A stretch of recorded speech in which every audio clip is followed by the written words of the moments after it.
My KTM 390 Duke is not like the motorcycles I've owned in the past, mainly because of its small displacement.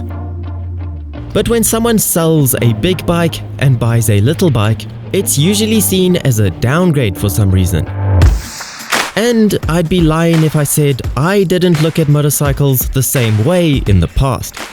But the truth is that as bikers, we can justify any bike we buy, whether it's a 125 or an H2 with a supercharger.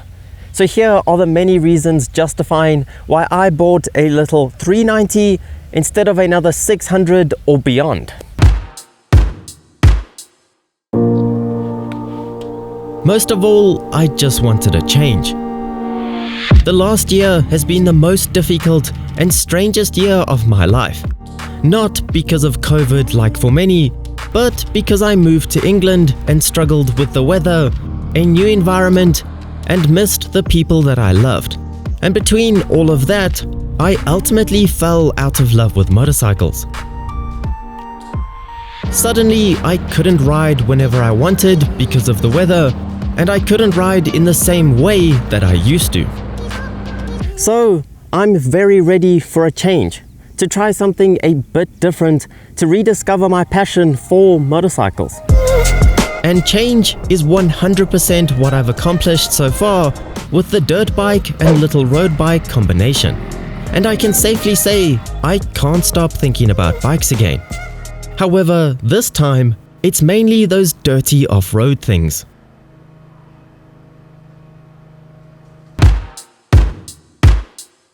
The 400 class is also a category of motorcycles that I've not yet had the chance to experience firsthand as an owner.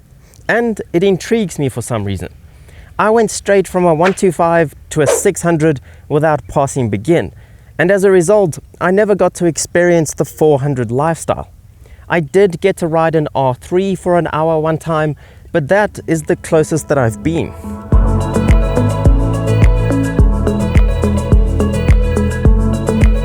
The truth is that a 400 is all the power we really need.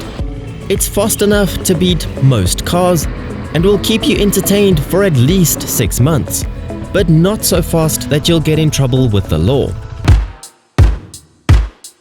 A very good reason to own a smaller bike like this is because they're so cheap to run. To be honest, they're not insanely cheap to buy because they're so new.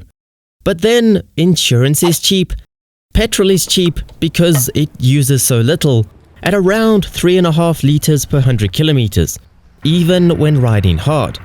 It won't go through tires because it doesn't have enough power to spin the rear wheel up.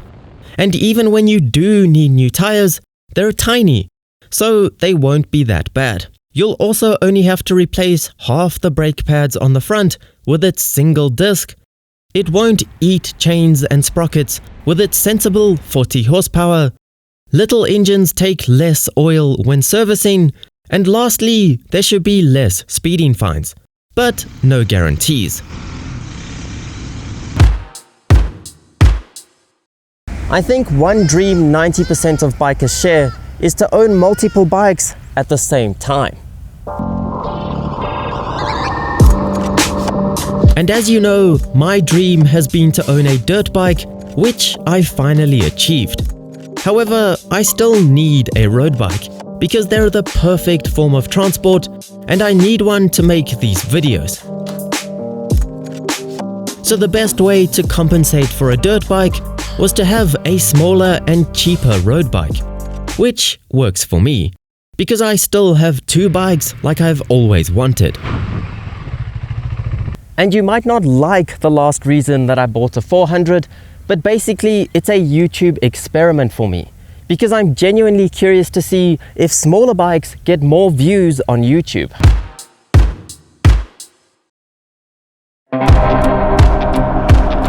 You see, naked bikes are the most popular class of bikes at the moment, and 400s are pretty popular too, due to their affordability and suitability to so many age groups.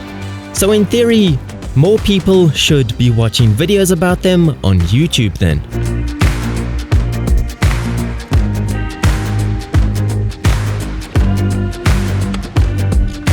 So that is how I justify buying a KTM 390 Duke.